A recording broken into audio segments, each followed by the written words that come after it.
Hello दोस्तों, आप सबका स्वागत है एक बार फिर से एस्ट्रो गुरु चैनल पर। मैं आप सभी के लिए लेकर आया हूं टैरो विद कृष्ण में एक और सेशन। और आज के लिए जो विषय चुना है ये है कि पितरों की गलती की सज़ा आप क्यों भुगतें। अगर पितरों ने कोई गलती करी थी तो उसका दुष्परिणाम अगर आपको मिल रहा है तो क्यों मिले, और आप उसके लिए जिम्मेदार तो हैं नहीं। यही आज का विषय, इसी पर टैरो रीडिंग करूँगा। तो यहाँ पर कुछ चीज़ें मैं पहले आपको क्लियर कर दूँ ताकि आप समझ लें, रीडिंग आपके लिए आसान हो जाए। सबसे पहली चीज़ कि आज की जो रीडिंग है वो हर व्यक्ति के लिए नहीं है।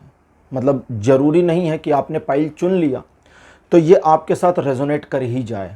मैं मान के चल रहा हूँ कि आज की इस रीडिंग की जो रेजोनेशन होगी, मेरे जो व्यूवर्स हैं, रेगुलर जो रहते हैं या चैनल जो देख रहे हैं या वीडियो जो देख रहे हैं, अप्रॉक्सीमेटली 30-40% लोगों के साथ ये रेजोनेट करेगा। मैक्सिमम के साथ ये रेजोनेट नहीं करना चाहिए, और अगर नहीं रेजोनेट करता आपके साथ तो बहुत अच्छी बात है कि आज की रीडिंग आपके साथ रेजोनेट नहीं कर रही।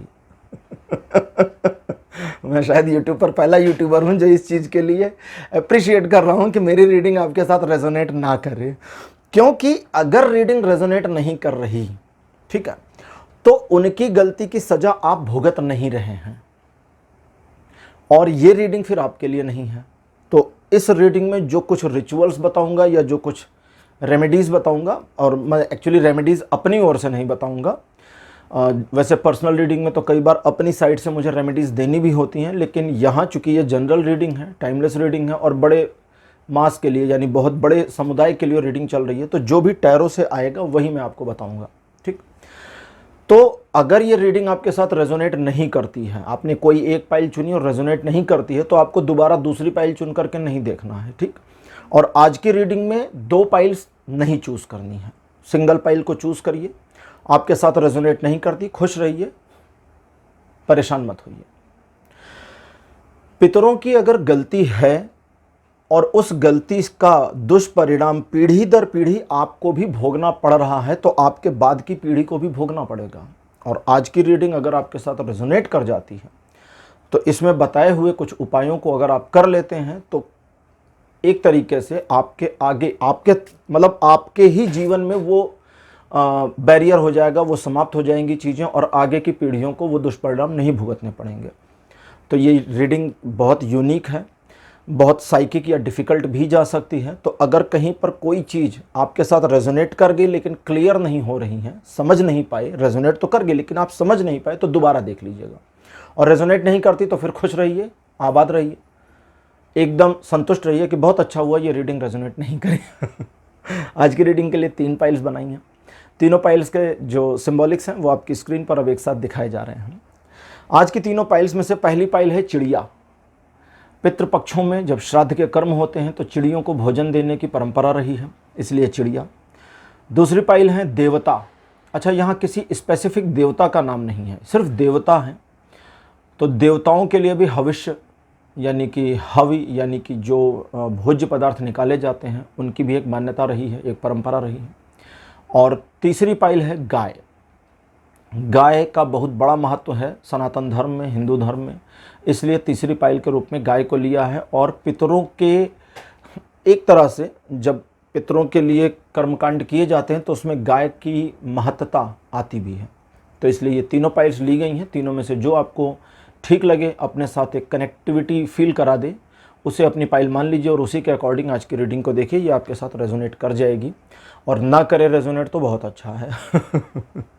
हर बार की तरह इस बार भी टाइम स्टैम्प्स को डिस्क्रिप्शन और कमेंट सेक्शन दोनों जगह पोस्ट कर दिया गया है। टाइम स्टैम्प पर क्लिक करेंगे तो वीडियो फास्ट फॉरवर्ड हो जाएगा और आप डायरेक्टली अपनी पाइल को रीडिंग पर पहुँच जाएंगे। जो लोग मुझसे आज पहली बार जुड़े हैं उन सभी का मैं एस्ट्रो गुरु चैनल पर बहुत बहुत स्वागत करूंगा। आप सभी इस चैनल को सब्सक्राइब जरूर करिए, बेल आइकन प्रेस करिए, क्योंकि जब आप बेल आइकन प्रेस करते हैं तो नए वीडियोस की नोटिफिकेशन आपके फ़ोन पर आनी शुरू हो जाती हैं। और मेरे रेगुलर व्यूवर्स और सब्सक्राइबर्स, आप सभी के सहयोग और प्यार के लिए बहुत बहुत आभार, बहुत बहुत धन्यवाद। आगे बढ़ने से पहले आपको एक बार बता दूं कि मैं एक professional astrologer, professional tarot reader भी हूं। तो आपकी स्क्रीन पर ये नंबर जो आ रहा है, इसके ऊपर आप कांटेक्ट कर सकते हैं अगर आपको अपने लिए एक पर्सनल रीडिंग सेशन चाहिए। ये व्हाट्सएप नंबर है, तो इस पर आपको कॉल नहीं करना है, इस पर केवल मैसेज करिए। मैसेज के थ्रू मेरी असिस्टेंट आपको सारी इन्फॉर्मेशन प्रोवाइड करेगी और आपकी हेल्प करेगी मेरे साथ आपके अपॉइंटमेंट को बुक करने के लिए। तो चलिए आज की रीडिंग को शुरू करते हैं और आपकी पाइल में मिलते हैं।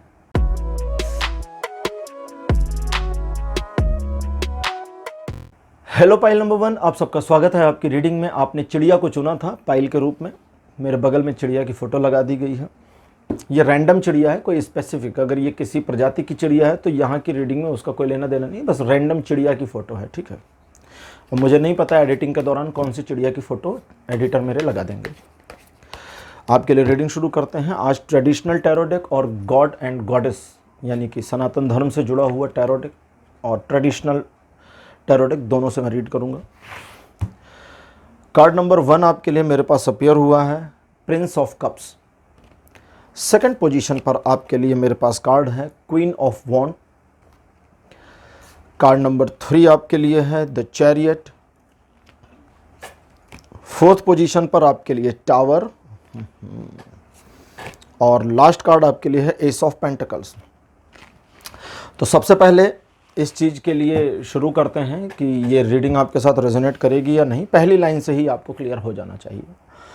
आपके जीवन में चीज़ें इस प्रकार से चल रही होंगी पिछले काफ़ी समय से कि आपके द्वारा किया जा रहा हर प्रयास सिचुएशन को विध्वंसक कर देता है।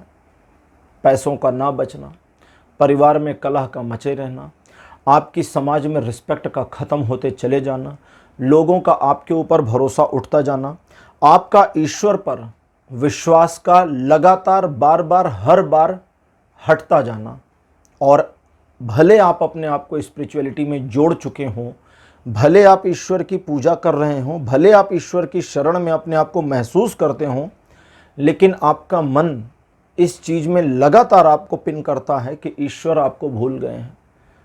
बना तो दिया, दुनिया में भेज तो दिया, लेकिन भूल गए कि इसको भी भेजा था। ये वाली सिचुएशन बहुत शिद्दत से, बहुत ज़ोर शोर से, गहराई से फील हो रही होगी। और आपको अब तो ये लगने भी लगा होगा कि आप अपनी ज़िंदगी में कुछ कर भी नहीं पाएंगे, या कुछ करेंगे तो सक्सीड नहीं हो पाएंगे।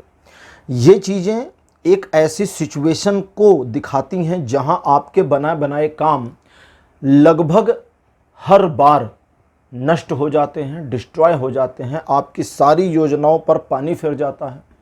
आप कितनी भी कोशिश कर लें अपने जीवन को समेटने सहेजने की, प्यार का मामला हो, शादी का मामला हो, बच्चों का मामला हो, पैसों का मामला, जीवन के हर क्षेत्र में असफलता ही असफलता बिखरी पड़ी है। दिख नहीं रही है। दिखती या आती तो भी चीज़ें थोड़ी सी मैनेजेबल थी। ये तो कहता है कि बिखरी पड़ी है। बहुत अच्छे इंसान बनने की कोशिश करी, उसका फ़ायदा नहीं मिला। लोगों को इग्नोर करके अपने आप को देखने की, प्रायोरिटी लाने की, अपने आप में एक तरीके से कहें तो स्वार्थी बनने की कोशिश करी, उसका फ़ायदा नहीं मिला। रास्तों को बदल बदल के देख लिया, टारगेट्स को चेंज कर करके देख लिया, मल्टीपल वे अपना चुके, जिसको बोलचाल की भाषा में कहते हैं ना भैया, सैकड़ों उपाय कर चुके, सैकड़ों प्रयास कर चुके, सब असफल। बस यहाँ क्लोज, मतलब यहाँ तक ये सिचुएशन प्रेजेंट की क्लोज। अगर ये सिचुएशन जो मैंने अभी बताई आपसे मैच कर गई है तो दुखद बात है। अब आपको रीडिंग समझनी पड़ेगी क्योंकि आपके लिए ये रेजोनेशन हो गई है। और अगर ये सारी चीज़ें आपके साथ मैच नहीं करी हैं, 5-10% की मैचिंग में मत जाइएगा। मैचिंग अगर 70% से ऊपर है, 50% की मैचिंग पर भी नहीं मैच नहीं करी है आपसे, क्लियर कर रहा हूं ताकि आप कंफ्यूज ना हो जाएं, ठीक। 70% से ऊपर की मैचिंग अगर ये आई है, रेजोनेशन 70% से अधिक है, तो ही आपके लिए ये रेजोनेट कर रहा है। अगर 70 से नीचे 50% है, 60% भी है, ठीक है, तो रेजोनेट नहीं कर रहा है। तो अब चलते हैं, रीडिंग को आगे बढ़ाते हैं। इस पूरे मामले में पितरों की गलती बनी हुई है और उनकी गलती की सज़ा पीढ़ी दर पीढ़ी आपको भुगतनी पड़ी है। कई उपाय, कई तरह के प्रयास काम नहीं किए हैं। यहाँ तक कि अगर आपने पितृदोष शांति श्राद्ध कर्म करवाया होगा तो कोई फ़ायदा वायदा नहीं मिला होगा, और ये बड़ी दुखद परिस्थिति है।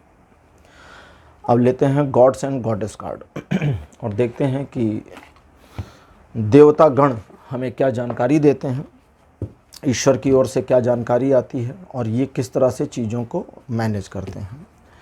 अच्छा, यहाँ पर मैं आपको बता दूं कि बहुत जल्दी मैं भगवान राम के भगवान राम का आपके लिए संदेश, इस पर रीडिंग करने वाला हूँ। कल ही मुझे एक तरीके से, मैं अपनी भाषा में कहूँ तो भगवान राम का मुझे एक गो थ्रू मिल गया, जिसको कहते हैं ना कि चलो ठीक है जाओ कर लो। अब वो कैसे मिला मैं समझा नहीं सकता। वो एक स्पिरिचुअल स्टेज है जहाँ पर मैं रुका हुआ था पिछले काफ़ी लंबे समय से।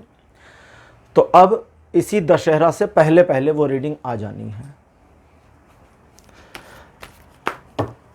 अभी तक एक मुझे ऐसा लग रहा था, या हर बार मुझे ये था कि भगवान राम ने रोका हुआ है, बट अब गो थ्रू आ गया है, तो वो रीडिंग भी दशहरा से पहले पहले अपलोड होगी। पहला कार्ड आपके लिए मेरे पास जो आया है ये है भद्रकाली। सेकंड पोजीशन पर आपके लिए मेरे पास जो कार्ड अपीयर हो रहा है, this one is Durga Devi. Card number 3 आपके लिए मेरे पास महादेव शिव। ये वाले कार्ड में भगवान शिव के कई रूप भी हैं। इसमें शिव का महादेव स्वरूप है, इसमें एक नटराज स्वरूप भी है। फोर्थ पोजीशन पर अग्निदेव। और लास्ट कार्ड आपके लिए है कामदेव। बहुत अच्छे।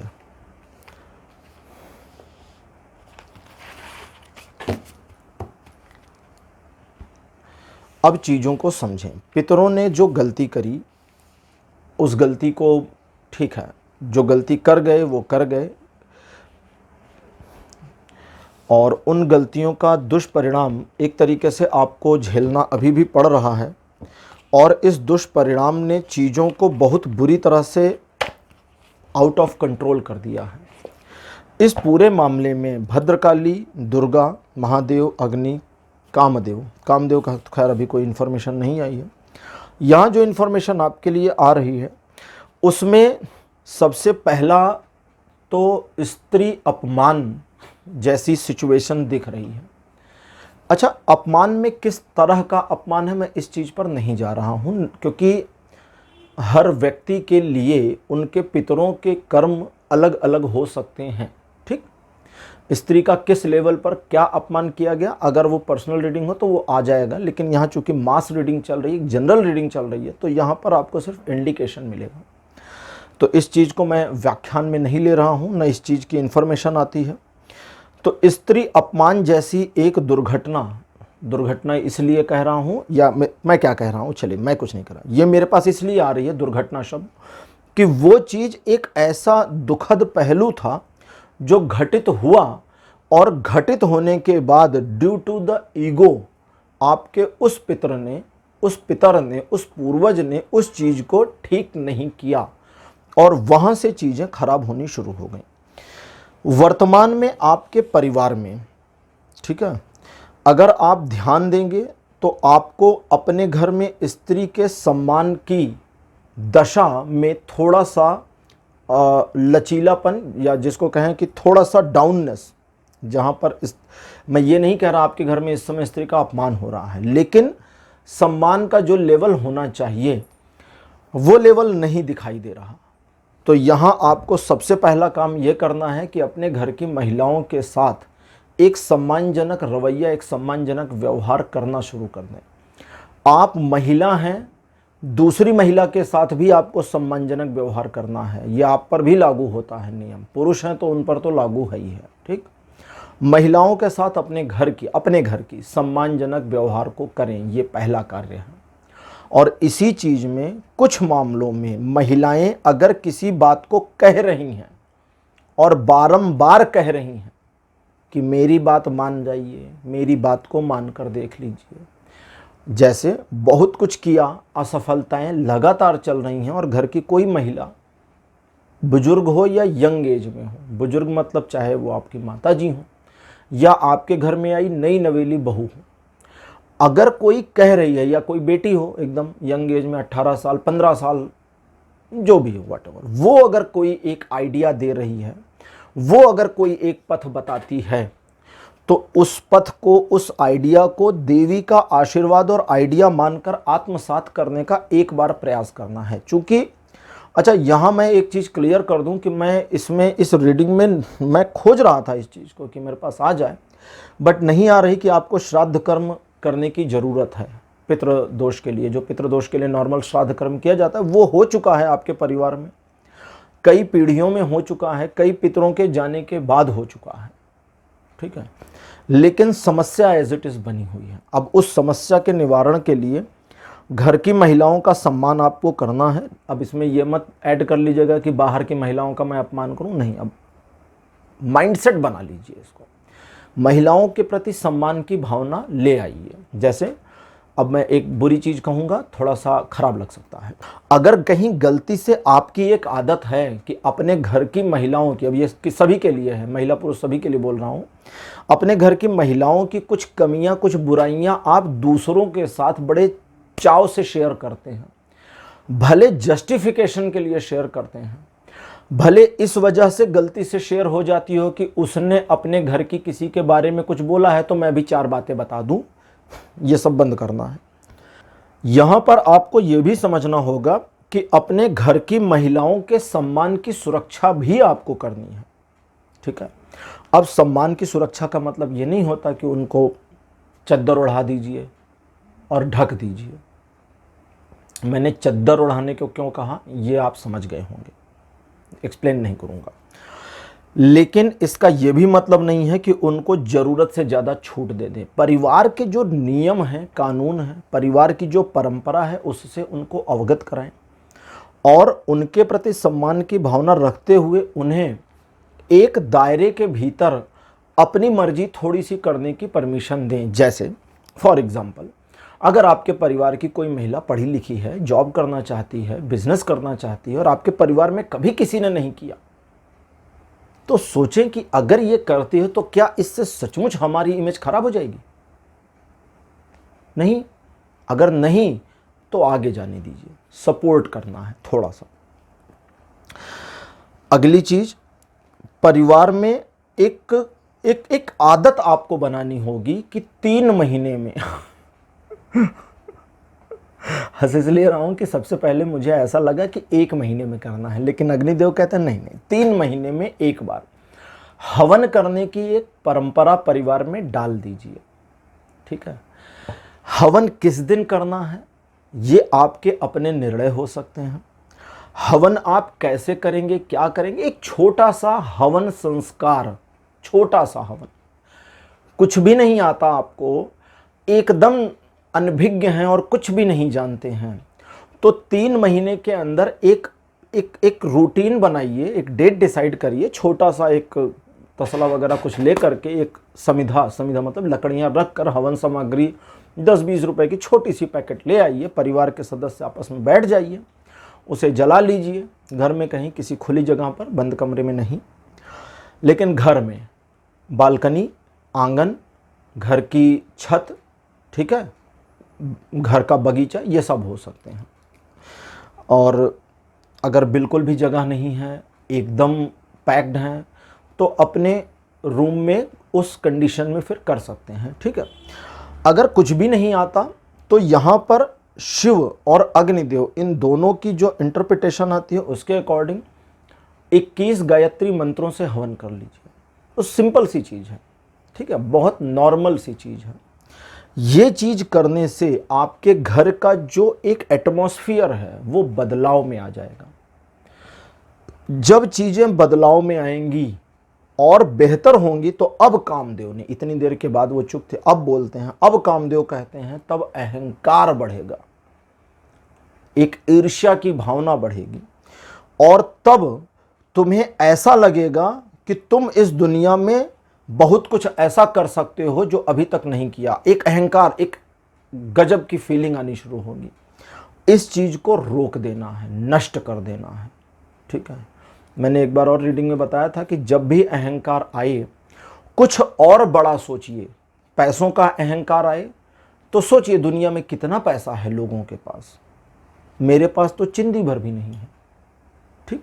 सोचिए इस चीज को, कुछ नहीं है आपके पास, ऐसा सोचिए।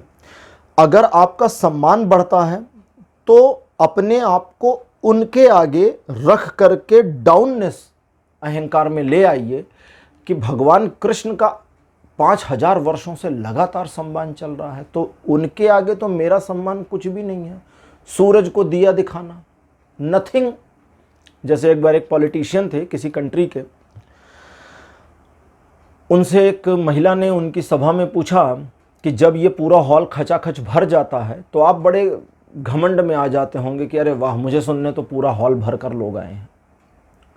ये एक अहंकार जनित प्रश्न था। इसका उत्तर देना उनके लिए मुश्किल हो सकता था। वे हाँ कहते तो अहंकारी, ना कहते तो जितने लोग आते सबका अपमान। महिला ने फंसा दिया, लेकिन उन्होंने जो जवाब दिया वो बढ़िया था। वैसे ही आपको समझना है और अपने आप को अहंकार से हटा लेना है। उन्होंने कहा, मैडम आप सही कह रही हैं, और अक्सर हॉल को खचाखच भरे हुए देख करके बहुत सीना गर्व से फूल जाता है, चौड़ा हो जाता हूँ, घमंड बढ़ना शुरू होता है। और जब भी यह घमंड बढ़ता है तो मैडम यकीन मानिए मेरे दिमाग में एक बात आती है कि आज अगर इसी हॉल में मेरे इस भाषण की बजाय मुझे फांसी दी जा रही होती तो यकीन मानिए भीड़ 2 गुनी होती। मतलब अभी भी कम है, अहंकार की जरूरत नहीं है। मैं भाषण दे रहा हूं इसलिए हॉल भरा है, अगर मुझे फांसी दी जा रही होती तो सचमुच भीड़ दुगनी होती। तब तो और ठूस कर लोग आ जाते कि इसको फांसी दी जा रही है। घटाइएगा उस चीज को। अगली चीज, अपने घर में एक परंपरा डालिए, और वो परंपरा है कि मंदिर में जाकर के शिवलिंग को जल या दूध, यहां पर दोनों में से कोई भी चीज, एक परंपरा डालिए। महीने में एक बार ये कार्य जरूर कर लीजिए, ठीक है। अगर आप वीकली कर सकते हैं, हर सोमवार करें, बहुत बढ़िया। नहीं तो मंथ में एक बार कर लीजिए। जरूरी नहीं एक ही सदस्य करे, यहां फ्लेक्सिबिलिटी आ रही है। शिव का जो है वो फ्लेक्सिबल हो रहा है मामला। कहते कोई भी सदस्य करे, आज आप गए कल वो गए, मतलब एक बार आप गए फिर वो गए, एक आदत बनाइए, ठीक है। शिव की स्तुति मंदिर में जाकर के, अब सबसे अच्छा होता है शिव की जो स्तुति है उसमें कहा है, भगवान शिव ने स्वयं कहा है कि फर्स्ट प्रायोरिटी पर है शिवलिंग की पूजा करना, सेकेंडरी है मूर्ति की पूजा करना। इसी वजह से भारत में शिव के शिवलिंग ज्यादा हैं, उनके मूर्तियां कम हैं। शिवलिंग के बारे में एक डिटेल्ड वीडियो मुझे बनाना है, जल्दी ही वो भी आएगा मेरे दूसरे चैनल पर। बस इतना करने की जरूरत है और कुछ करने की जरूरत नहीं है। इतना अगर आपने रेगुलर कर लिया, और इसमें सबसे ज्यादा जो इंपॉर्टेंट है वो 2 चीजें हैं। भगवान शिव के मंदिर जाना भी उतना इंपॉर्टेंट नहीं है, सबसे इंपॉर्टेंट 2 चीजें हैं। पहला, घर की महिलाओं का सम्मान, उनकी बातों को सुनना और उनकी बातों के मर्म को समझना, और अगर उनकी बातें लॉजिकल सही हैं और लॉजिकली आप गलत हैं, भले घर के मुखिया क्यों ना हो, भले आप घर के मुखिया हो, एकदम नई आई बहू ने कोई बात कही लॉजिकली और वो सही है, तो फिर आपको अपोज नहीं करना है उस चीज़ को, उसे धन्यवाद देना है कि बेटी बहुत बहुत धन्यवाद, या जो भी आपके रिलेशन में वो आती हो उसे थैंक यू बोलना है। लेकिन एक छोटी सी चीज और यहां पर है, वो ये है कि आपके घर की महिलाओं के अंदर अगर, अच्छा ये जो अहंकार वाला मामला था इसमें कामदेव का भी वो इंटरप्रिटेशन आ रहा है कि ये जो अहंकार वाला मामला है ये किसी पर भी बढ़ सकता है, घर के किसी भी सदस्य को।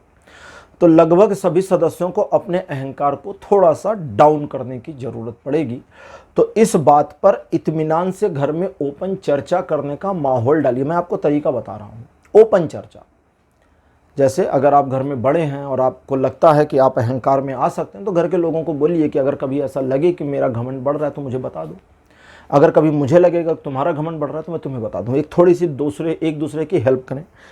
तो यहाँ सबसे इम्पॉर्टेंट पहला है महिलाओं का सम्मान, और दूसरा है 3 महीने में एक बार हवन करना घर में, ठीक है। हवन करने के लिए कोई रिचुअल मैंने नहीं बताया है। आप जिस रिचुअल का, जिस परंपरा का, जिस पद्धति का पालन करना चाहें वो आपके ऊपर निर्भर करता है। जिन मंत्रों से करना चाहें वो भी आपके ऊपर निर्भर करता है। जिनको कुछ भी नहीं आता, जो बिल्कुल अनभिज्ञ हैं, बिल्कुल नहीं जानते, बिल्कुल नादान हैं, उनके लिए मैंने कहा कि कम से कम 21 गायत्री के मंत्र से ही कर लो, ठीक। ये अपनी ओर से बताया था मैंने, अदरवाइज इसमें सजेशन उस तरह का नहीं आया। बस इतना करने की जरूरत है। जब ये हो जाएंगे तो अगले कुछ समय में, और ये समय जो है ये 1 साल का है, छोटा समय नहीं है, साल लगेंगे इसमें। तो मतलब पहली चीज मान के चलिए मोटा मोटा कि 11 महीने 12 महीने तक कोई परिवर्तन और फर्क आपको नहीं मिलेगा, क्योंकि बहुत बड़े परिवर्तन को होना है। ठीक है, बहुत बड़े, पता नहीं चल रहा आपको, पता चलना तो थोड़े समय बाद चलेगा। हम इस पृथ्वी पर हैं, पृथ्वी घूम रही सूर्य के चारों ओर, कभी आपको पता चला इस चीज़ का? नहीं ना। पृथ्वी अपनी धुरी पर घूम रही, आपको इसका भी पता नहीं है। साइंस हमें बताता है, वो अलग बात है, हमें नहीं पता चलता ना कि पृथ्वी घूम रही है। तो ये ऐसा है। साल भर के बाद अंदर से एक करेज का फील होना और उन मामलों में रिस्क लेकर आगे बढ़ने की टेंडेंसी और मेंटेलिटी का अपीयर होना, जिन मामलों में अभी आप बुरी तरह से घबरा जाएं और बुरी तरह से घबरा के पीछे हट जाएं, तो ये सिम्टम होंगे कि आपको जब चीज़ें ठीक होंगी तो कैसे पता चलेगा। ठीक है, और उन कामों को जो किसी वजह से डिब्बा बंद हो गए थे, ख़त्म हो गए थे, पुराने, जिसको कहते हैं ना कि आपका प्रोजेक्ट ही रद्दी बस्ते में चला गया, तो उन प्रोजेक्ट्स को एक बार रीअपीयर करके उसके ऊपर काम करके सक्सेस मिलने की संभावना बन जाएगी। तो इस तरह से ये चीज़ें आपके लिए काम करेंगी। फाइल नंबर 1 आपके लिए आज की रीडिंग यहीं क्लोज करता हूँ। रीडिंग आपको कैसी लगी, अपने एक्सपीरियंस, अपने अनुभव कमेंट सेक्शन में ज़रूर लिखिएगा। इस वीडियो को लाइक करिए, शेयर करिए और चैनल को सब्सक्राइब जरूर करिए। और आखिरी में ये फिर से कहूँगा कि अगर ये रीडिंग, अगर पाइल नंबर 1 आपने चुनी थी और आपके साथ रेजोनेट नहीं करी है तो कॉन्ग्रेचुलेशंस, बहुत अच्छी बात है। ओके, अगले वीडियो में फिर मिलूँगा। Bye bye.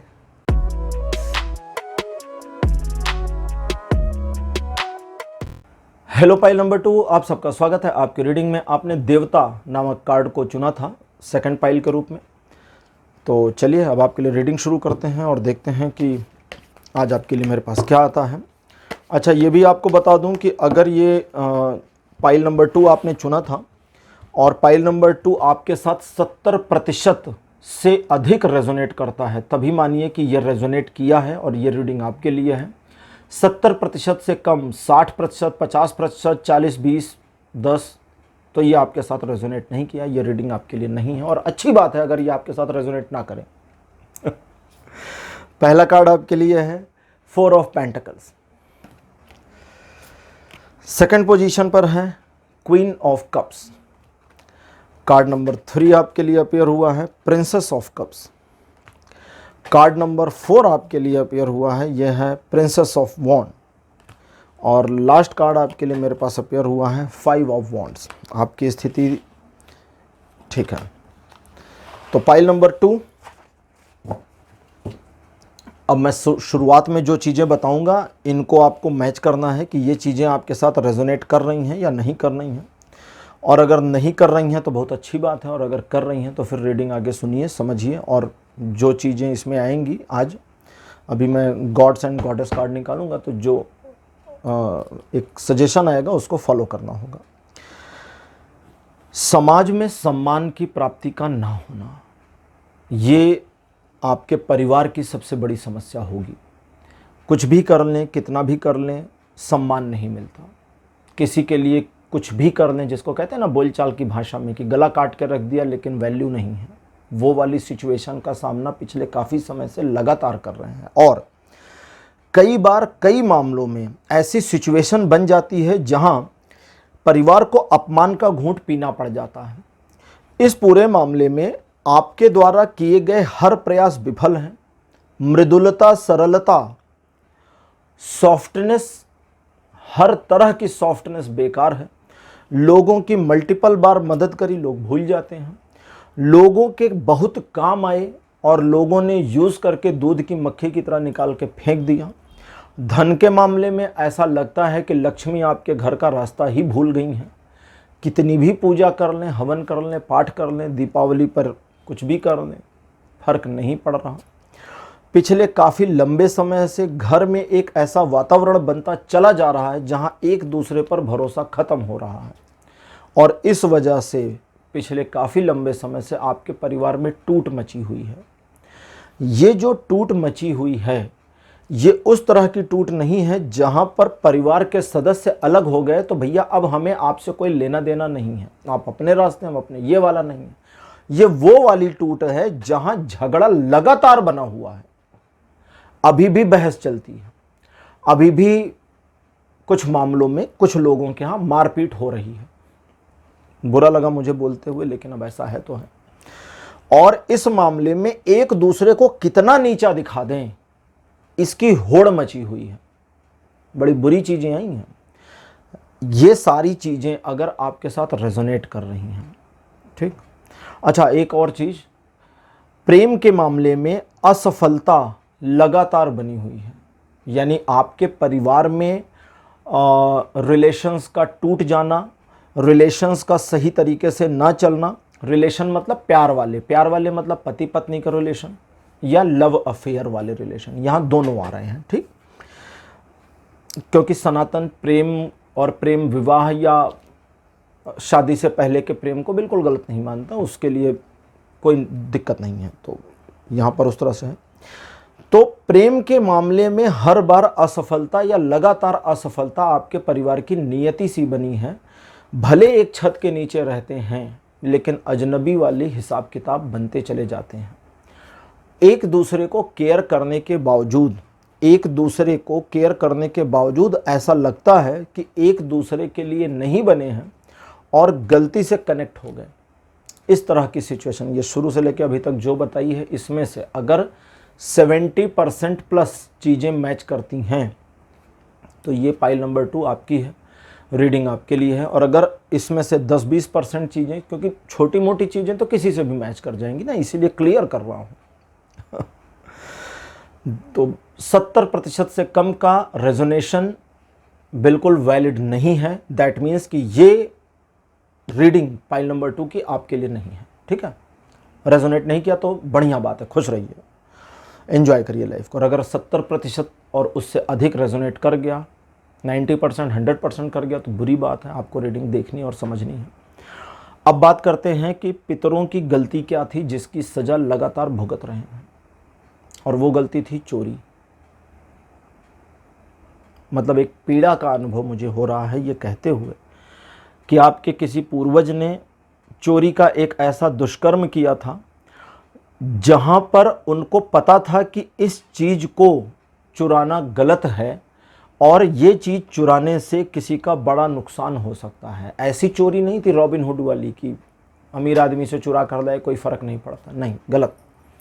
ये चोरी गलत तरीके से की गई थी। और सिर्फ चोरी वाला ही मामला नहीं था, चीज़ों को हाइड कर दिया गया, छिपा दिया गया ताकि, अच्छा ये एक चीज़ और यहाँ पर है, एक है चोरी वाला मामला और दूसरा है किसी की ज़रूरत के समय उसकी ज़रूरत की चीज़ों को गायब कर देना। किसी की ज़रूरत के समय उसकी ज़रूरत की चीज़ों को गायब कर देना। और ये इतना इम्पॉर्टेंट था उस समय, उस पुराने समय में। जैसे अगर उदाहरण लें आज के समय का, तो समझिए आपकी सरकारी नौकरी लग गई है और आपके सारे सर्टिफिकेट्स गायब, सारे गायब, और आपको अपना रोल नंबर वगैरह कुछ नहीं पता, कोई कॉपी वॉपी आपके पास नहीं है, सब गायब। अब आप क्या करेंगे? जिसको कहते हैं ना बोलचाल की भाषा में, काटो तो खून नहीं, वो वाली स्थिति। तो वो स्थिति थी।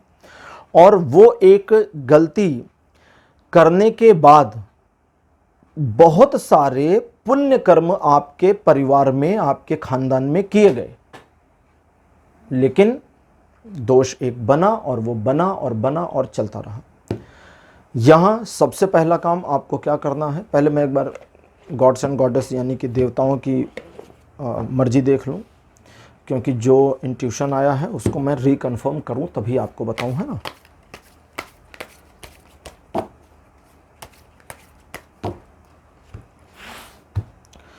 कार्ड नंबर 1 आपके लिए है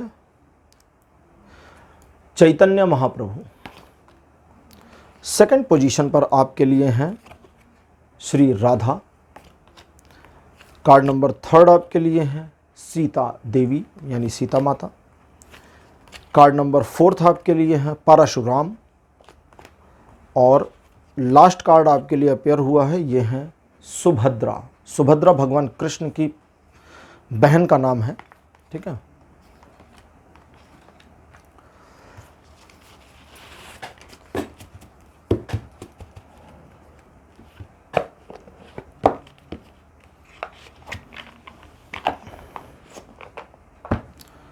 सुभद्रा भगवान कृष्ण की बहन अभिमन्यु की माता, ठीक है, और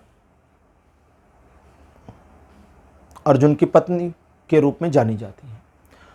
सुभद्रा को हम इसलिए भी याद करते हैं क्योंकि सुभद्रा जिस चीज़ को ठान लेती थी उसे करके रहती थी। हालांकि भाई के अप्रूवल की ज़रूरत इनको पड़ती थी, प्रेम ऐसा था भाई के साथ में। सनातन इतिहास में सुभद्रा, मुझे जहाँ तक मुझे पता है, सुभद्रा अकेली ऐसी महिला है जो अपने होने वाले पति को भगा के ले गई थी। हालांकि भगवान कृष्ण ने अर्जुन को कहा था कि जब सुभद्रा तुम्हें ले जाए तो रथ की डोर सुभद्रा के हाथ में रहने देना। हुआ यह था कि अर्जुन पूजा कर रहे थे और सुभद्रा रथ लेकर आई और अर्जुन को लेके चली गई। अर्जुन को इन्होंने भगाया था, ठीक है, अर्जुन ने इनको नहीं भगाया था। खैर वो एक अलग कहानी थी। अब यहाँ समझें तो सबसे पहले जो चीज़ मैंने कहा कि उसको रिकन्फर्म करना है वो यही है और वो कन्फर्म हो गई है। एक छोटा सा पूजा आप अपने घर में प्रायोजित कर लीजिए। ये छोटी सी जो पूजा है इसमें आपके ज़्यादा खर्च नहीं होंगे। पंडित जी की दान दक्षिणा प्लस लोकेशन वाइज थोड़ा सा सामान के रेट आगे पीछे होते हैं तो 500 से लेकर 1000 रुपये तक की सामग्री लगेगी, इससे ज़्यादा की सामग्री नहीं। बाकी जो पंडित जी दक्षिणा लें, एक छोटा सा पिंडदान श्राद्ध कर्म करवा लेना है आपको। अगर ये रीडिंग आप पितृपक्ष से पहले देख रहे हैं तो पितृपक्षों में करवा लें, अदरवाइज पंडित जी से कोई मुहूर्त निकलवा कर करवा लें, जल्दी करवा लें। लेकिन करवाना क्या है वो भी समझें। पंडित जी को ये बताना है कि ये हम इसलिए करवा रहे हैं कि अगर हमारे पितरों से कोई गलती हुई है तो उस गलती का निदान हो जाए, ठीक है। पंडित जी जो भी दक्षिणा मांगे, अब मैं अगली चीज़ बता रहा हूँ उसको ध्यान से समझिए। जैसे मान लीजिए पंडित जी ने एक एक्स अमाउंट मांगा कि भैया हम ये पूजा कराएंगे, इतना लेंगे, तो वो पंडित जी की फीस हो गई। पूरी होने के बाद, उनकी फीस देने के बाद चाहे 11 रुपये ही सही अतिरिक्त उनको दे दीजिएगा, ठीक, भूलिएगा मत ये एक चीज़ को। थोड़ा सा अतिरिक्त एक दक्षिणा जिसको कहते हैं, फीस चूंकि पंडित जी ने बता दी है। अब आजकल कलयुग का समय है और पंडित जी की गलती नहीं है, वो बता के चलेंगे तो उनके लिए भी ठीक रहता है। तो अगर उन्होंने फीस बता दी है तो फीस उनकी देनी है, प्लस करके दे देना है उसमें थोड़ा सा। जैसे उन्होंने जो भी मांगा एक्स अमाउंट, उसमें 11 रुपये अतिरिक्त ऐड करिए और बोलिए इतने 11 ले लीजिए, ठीक। इसका एक अलग प्रभाव और बेनिफिट मिलेगा। अगली चीज़ ये है कि आपको, अच्छा यहाँ पर अब थोड़ी सी चीज़ें और भी क्लियर करनी है मुझे। वो ये है कि अपने घर में एक माहौल बनाइए भगवत भजन का। भगवत भजन का माहौल क्या होता है, जैसे एक रूटीन बनाइए। रोज का मत बनाइएगा, नहीं तो हो नहीं पाएगा, रोज वाला नहीं हो पाता है। महीने में या वीकली का एक रूटीन बनाइए, छुट्टी का कोई दिन का बनाइए, जब परिवार के ज़्यादातर सदस्य आपके घर में रहें। पूजा के समय एक कोई आरती या कोई एक गीत, कुछ भी ऐसा, जैसे होता है ना कुछ मंत्र होते हैं जो कि मंत्र नहीं, एक्चुअली आपको कोई एक ऐसा भगवान का गाना या कोई ऐसा पाठ, जैसे रामचरितमानस आप लोग पढ़ते हैं, ठीक, तो मानस को गाया जा सकता है।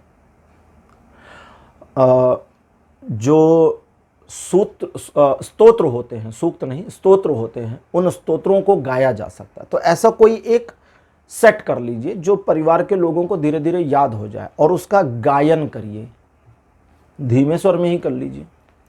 परिवार के मैक्सिमम सदस्य हों, शुरुआत आप करिए, धीरे धीरे एक दो को और बैठाइए। जब लोग बैठें और आप गा रहे हों तो उनको बोले गाओ गाओ। ऐसा कहने से लोग गाने लगते हैं, ठीक है। एक लाइन गुनगुनाएंगे, एक ये आदत। और भगवत भजन की बात आई है, भगवत भजन में एक हैबिट इस चीज़ की भी डेवलप करनी है कि आपके घर में धर्म शास्त्रों को पढ़ा जाना शुरू कर दिया जाए। एक हैबिट बनाइए। इसको हैबिट बनाने का बहुत आसान तरीका मैं बताता हूँ। जैसे मान लीजिए गीता पढ़नी है या रामचरितमानस पढ़ना है या विष्णु पुराण, शिव पुराण, या कोई भी चीज़ आपको पढ़नी है, ठीक। समय बिल्कुल नहीं है, एकदम भागा भागी मची हुई है रोजाना। पूजा सुबह सुबह करते हैं, 2 अगरबत्ती लगाइए या जो भी आप करते हैं जिस तरह से, वो रिचुअल करिए। अगर हिंदी में है पूरी बुक, कभी कभी हिंदी में लोग लेते हैं, संस्कृत नहीं होता, तो एक पैराग्राफ या 2 पैराग्राफ का माइंडसेट बना लीजिए कि डेली करना है। अगर संस्कृत वाला पढ़ रहे हैं तो 1 श्लोक रोज पढ़ना है। मानस पढ़ने का है 2 चौपाई रोज पढ़ लेंगे, ऐसा बना लीजिए रूटीन। पूजा किए 2 चौपाई पढ़े, फिर नाश्ता करेंगे, फिर ऑफिस जाएंगे। 2 चौपाई में मुश्किल से 30 सेकंड लगेंगे, इससे ज़्यादा नहीं लगेगा, ठीक है। तो इतना हो सकता है, लेकिन ये जो पढ़ना है ये थोड़ा सा लाउड होना चाहिए, मन में नहीं पढ़ना है, बोल के पढ़ना है, ठीक।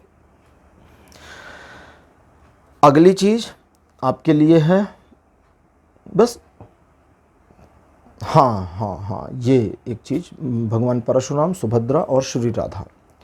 यहाँ आपको इस चीज़ का ध्यान रखना है कि अपने आचरण में धीरे धीरे ये जब रीडिंग आप देख रहे हैं और रेजोनेट आपके फैमिली के साथ या आपके साथ कर गई है, तो ये सिर्फ आपके लिए है, आपके परिवार के सदस्यों के लिए नहीं है। आपको अपने आचरण में कठोरता और मृदुलता दोनों लेकर आनी है। ये बड़ा कॉम्प्लिकेटेड बता रहा हूँ, अब इसको समझिए। मैंने आज शुरू में कहा था ना कि रीडिंग साइकिक और डिफिकल्ट दोनों जा सकती है, क्योंकि वो मुझे इंट्यूशन शुरू में ही आ जाते हैं। कठोरता और मृदुलता दोनों लानी है। कठोरता लानी है अपने में, अपने एटीट्यूड को कठोरता में लाइए, अपने रूटीन को कठोरता में लाइए, यानी डिसिप्लिन्ड हो जाइए, उसमें हिला हवाली नहीं करनी है। धीरे धीरे उस चीज़ को फॉलो कर लीजिए। जैसे मान लीजिए कि आपने एक अपना रूटीन बनाना शुरू किया, तो उस रूटीन पर डिसिप्लिन्ड हो जाइए, ये कठोरता है। अपने साथ कठोर रहिए, लेकिन परिवार के दूसरे सदस्य और परिवार की जो महिलाएं हैं, महिलाओं में छोटी बच्चियां स्पेशली हैं जिनकी अभी मैरिज नहीं हुई है। वैसे नॉर्मली भारत में जो अनमैरिड लड़कियां हैं उनके साथ हम बहुत सरल होते हैं, बड़े मृदुल होते हैं, बड़ी प्यारी होती हैं वो, लेकिन उनके साथ एक और सरलता लेकर आनी है, और वो ये है कि जब कोई तीज त्यौहार पड़ता है, ये बोलचाल की भाषा थी, तीज त्यौहार मतलब कोई अकेज़न पड़ता है, घर में छोटी सी पूजा की जाती है, नवरात्रों में पूजा की जाती है, दीपावली में की जाती है ना, छोटी सी पूजा की जाती है। तो उस पूजा करने के बाद आप आदत बनाइए, अगर आप महिला हैं तो ये आपको भी करना है और पुरुष हैं तो भी करना है।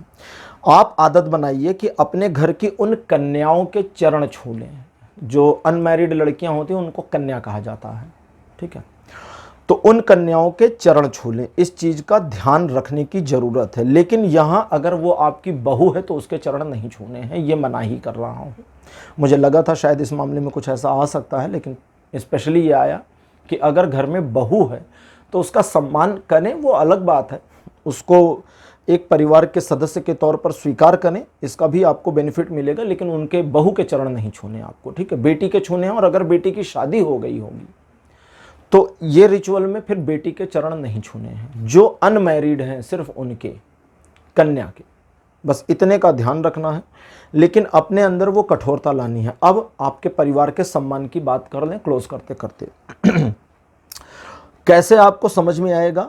5 महीने से लेकर के 8 महीनों का समय लगेगा इन चीज़ों के दुरुस्त होने में, ठीक होने में, ये चीज़ें सही हो जाएंगी। एक और काम आपको करना है, वो है कि अगले कुछ समय तक एक रेगुलर दान का माइंडसेट बना लें, दान का माइंडसेट। और दान मतलब जैसे मान लीजिए आपने किसी गरीब को 2 रुपए देने हैं, ठीक है, आप जा रहे हैं स्टेशन पर या जहाँ पर भी कोई गरीब व्यक्ति बैठा है, आप उसको, मैं तो बहुत छोटी क्वांटिटी के साथ चल रहा हूँ, मैक्सिमम आप जो भी दें उसको, वो आपके ऊपर है, मैं तो बहुत नन्ही सी चीज़ कर रहा हूँ कि चलो 2 रुपए 5 रुपए आप देते हैं। तो जब उसको देना है तो मन में इसी विचार के साथ देना है कि मेरे पितरों की अगर कोई गलती है तो ये दान उस गलती को क्लियर करे, बस इतना सा सोच लीजिएगा। यानी अब यहाँ 2 चीज़ें होती हैं और दोनों का फ़ायदा है। पहला फ़ायदा है कि वो दान का जो निमित्त है वो पितर हैं, दान का जो श्रेय है वो पितरों को चला जाएगा, दान का जो लाभ मिलना है वो पितरों को चला जाएगा। तो आपने निस्वार्थ दान कर दिया, और हमारे सनातन शास्त्रों के अनुसार निस्वार्थ, बिना किसी प्रयोजन के किया गया जो कार्य होता है वो बहुत बड़े फल देता है, लेकिन हमें नहीं पता क्या देता है, ठीक है। तो पितरों के निमित्त दान करना है कि मैं अपने पितरों की ओर से ये दान कर रहा हूँ, या कर रही हूँ, बस यही। रोज़ नहीं करना है, अकेजनली करना है, कभी कभार जब याद आ जाए तो। रोज़ का रूटीन नहीं बनाना है। 5 से 8 महीने लग सकते हैं चीज़ों को ऑन द ट्रैक आने पे। जब चीज़ें ऑन द ट्रैक आएंगी तो जो सबसे पहली चीज़ आपके साथ होगी वो होगी कि आपके पूरे खानदान में कलह का ख़त्म होना। ये पहली चीज़ होगी। धीरे धीरे करके ख़त्म हो जाएगा, चीज़ें ईजी होती चली जाएंगी। एक बार जब चीज़ें ईजी होती चली जाएं तो आपको अपने परिवार के सम्मान की चिंता और रक्षा करने की ज़रूरत नहीं है। वो ऑटो सेटअप पर जाएगा और चीज़ें अपने आप बदलती चली जाएंगी। जब चीज़ें अपने आप बदलती चली जाएं तो अहंकार में नहीं आना है, वाहवाही में नहीं आना है। तारीफ़ों के पुल अगर बंधे बाई चांस तो मृदुलता के साथ, सरलता के साथ आपको देवताओं को धन्यवाद देना है। ठीक, यहाँ पितरों को धन्यवाद नहीं देना, यहाँ देवताओं को धन्यवाद देना है। हे ईश्वर, आप जो कर रहे हैं उसके लिए धन्यवाद। ठीक, और सारी चीज़ें आपके अंडर कंट्रोल। एक तरह से परिवार में चीज़ें सुधरनी शुरू होंगी, आपके जीवन में चीज़ें सुधरनी शुरू होंगी। लक्ष्यहीनता अगर आप महसूस करते हैं अपने जीवन में तो ये ख़त्म भी हो जाएगी। अपने जब अब सबसे आखिरी में सीता माता का कार्ड, अभी तक माता सीता ने कुछ नहीं बताया था, अब सबसे आखिरी में माता सीता का कार्ड है जो इन्फॉर्मेशन देता है कि जब चीज़ें ठीक होनी शुरू हो जाएं तब शुरू होगी असली परीक्षा। एक कहने का तरीका होता है, उस तरह से परीक्षा नहीं होगी, असली परीक्षा। मतलब जो परिवर्तन आपके अपने अंदर, अपने एटीट्यूड में, अपने परिवार के बिहेवियर में, अपने रिचुअल्स में आए हैं, बस इनको कंटिन्यू करना है, बस, और कुछ भी नहीं। ये उन्हीं की लाइन थी। मैं किसी को वत्स नहीं कहता। खैर, माता का वचन है तो माता के वचन मुंह से निकले मेरे। अहो भाग्य मेरा कि सीता माता के वचन मेरे मुंह से निकले। तो फिर से उन्हीं वचनों को दोहराना चाहता हूँ, बड़ा अच्छा लगा था। वो कहती हैं कि जो नए प्रयोजन बने, जो नए रिचुअल बन जाएं, जो नई परंपराएं बन जाएं, जो नया व्यवहार आपका, जो नया पर्सनालिटी आपकी डेवलप हो जाए, बस उसी को कंटिन्यू करना है वत्स, और उससे ज़्यादा नहीं करना है। चीज़ें ठीक, बेहतर और आपकी ज़िंदगी सेट। अहो भाग्य खत्म नहीं हो रहा। माता आगे कहती अहो भाग्यशाली कि तुम्हारे द्वारा ये समापन होगा उस गलती का जो पास्ट में बीते समय में हुई थी, और तुम स्वयं को सदा मानो भाग्यशाली क्योंकि चीजें तुम्हारे ही हाथों बदलनी थी। आज की रीडिंग यहीं पर क्लोज होती है। पाइल नंबर 2 रीडिंग आपको कैसी लगी कमेंट सेक्शन में जरूर लिखिएगा। वीडियो को लाइक करिए, शेयर करिए और चैनल को सब्सक्राइब करना मत भूलिएगा। और हाँ, फिर से कहूँगा, अगर ये रीडिंग 70% से अधिक आपके साथ रेजोनेट हुई है तभी आपके लिए है, 70% से कम की रेजोनेशन है तो ये रीडिंग आपके लिए कतई नहीं है। ओके, पाइल नंबर 2 आज के लिए इतना ही। अगले वीडियो में फिर मिलूँगा। Bye bye.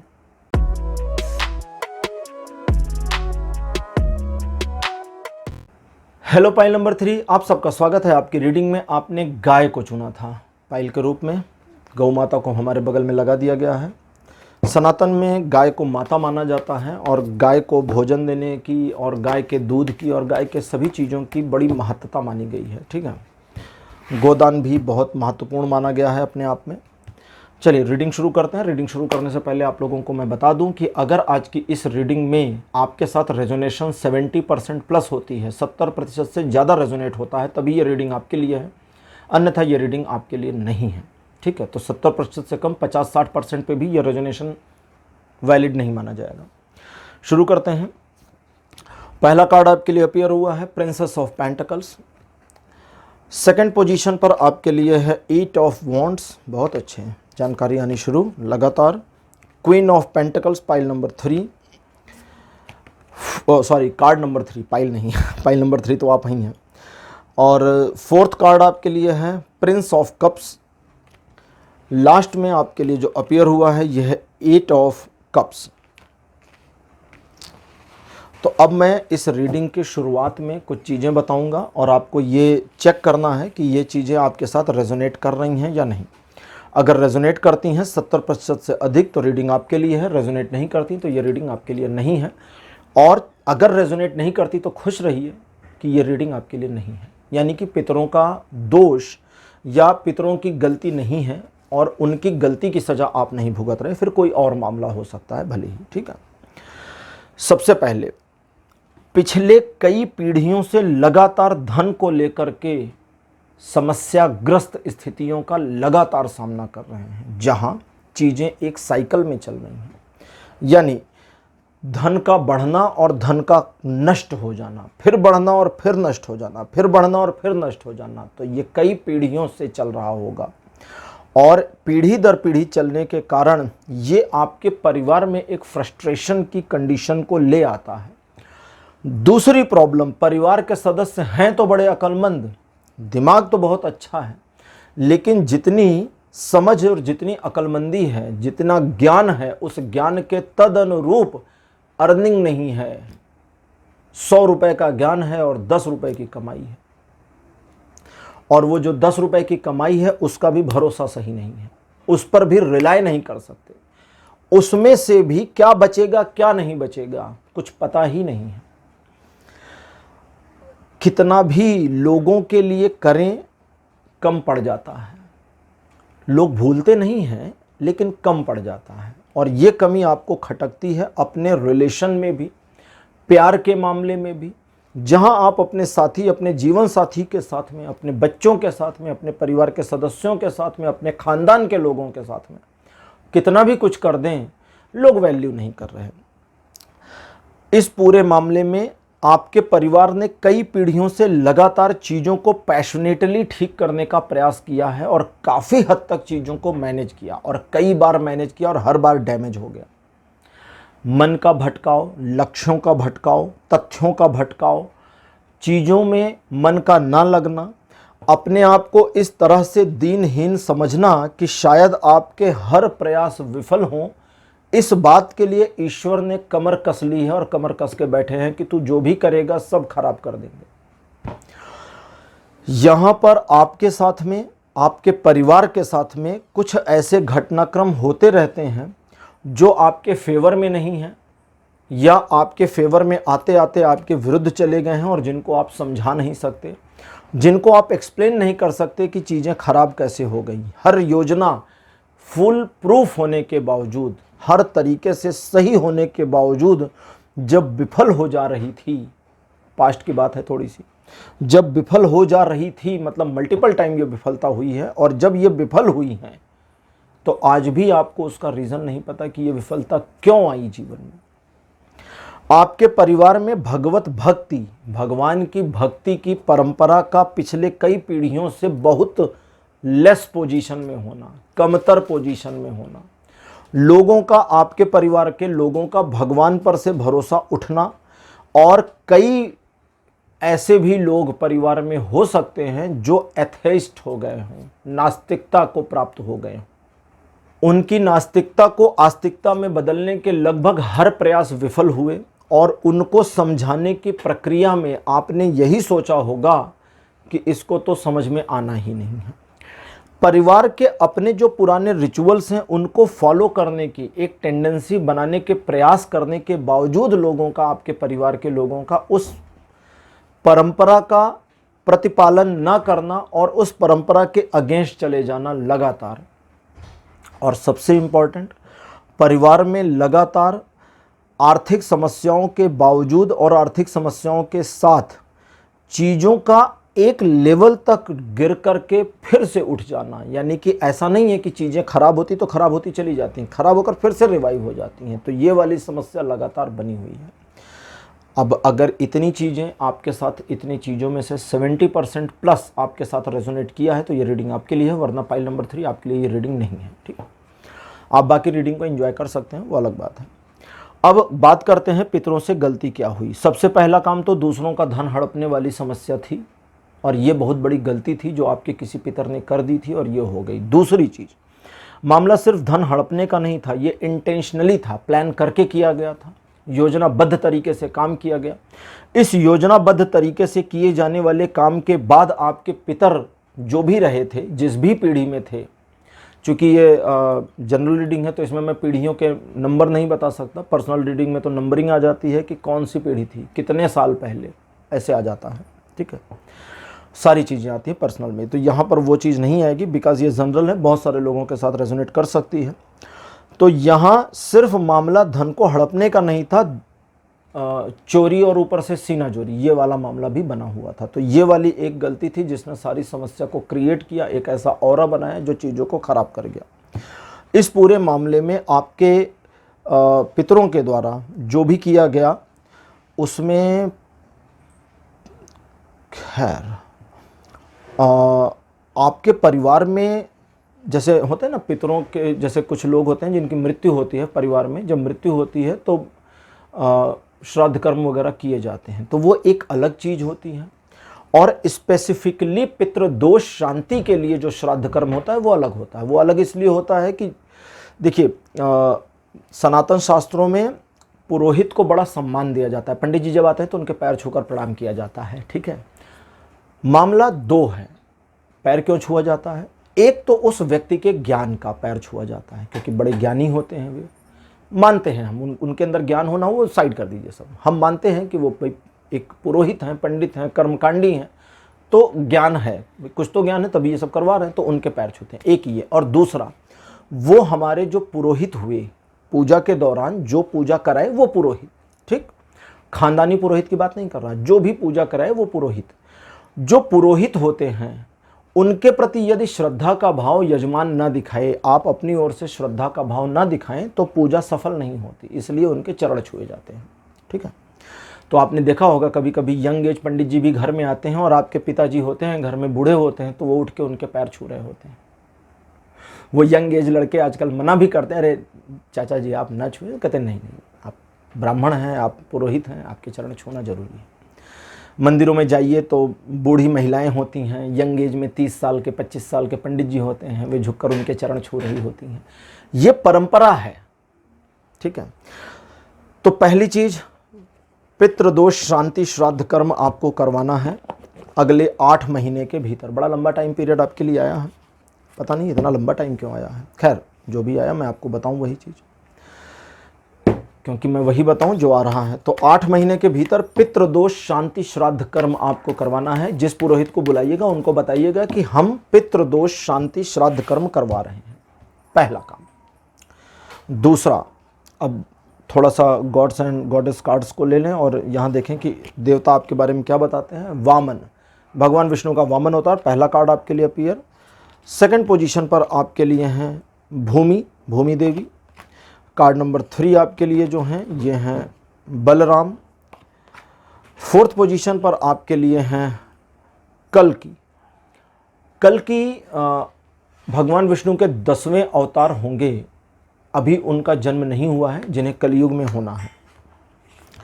लास्ट कार्ड आपके लिए हैं धन्वंतरी। बहुत बढ़िया, बहुत बढ़िया, बहुत बढ़िया।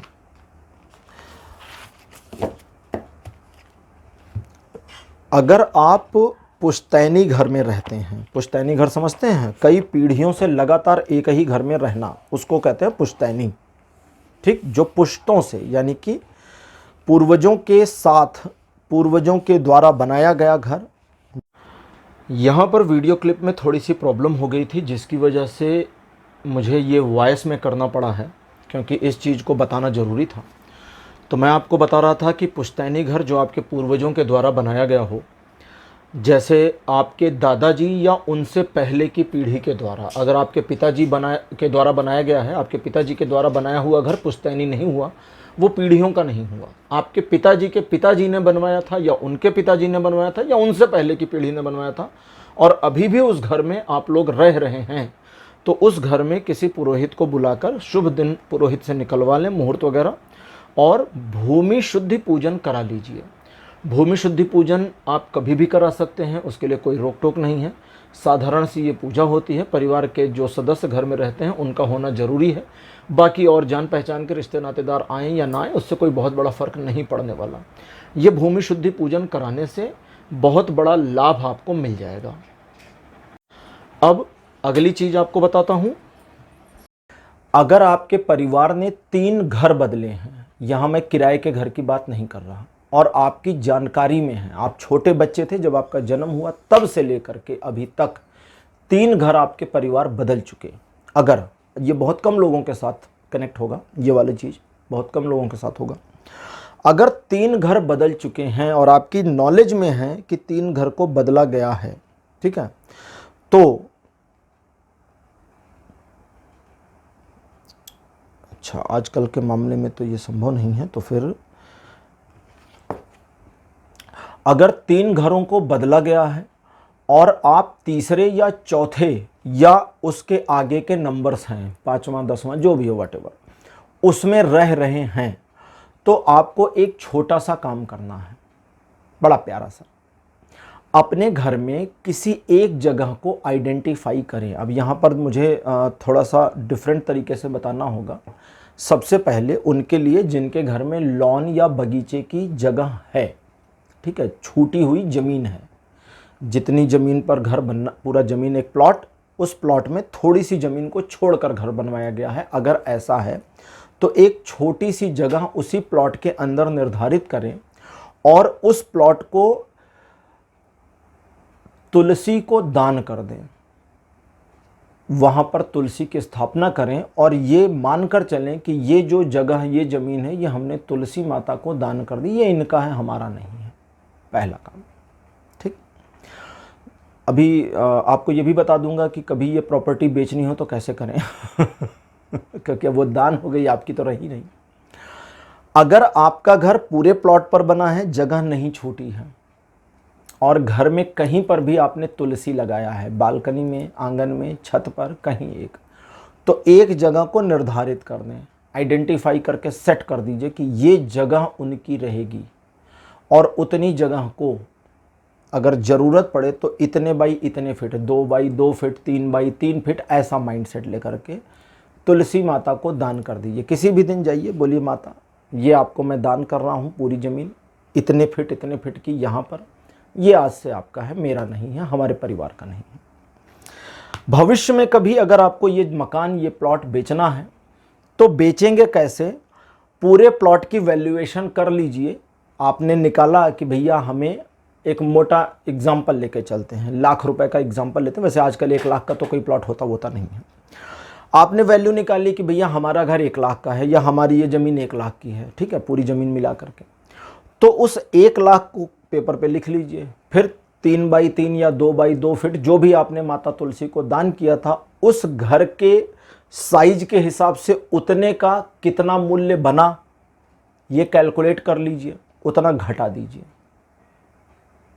बहुत बड़ी बात कह रहा हूँ मैं जानता हूँ, बहुत बड़ी बात है।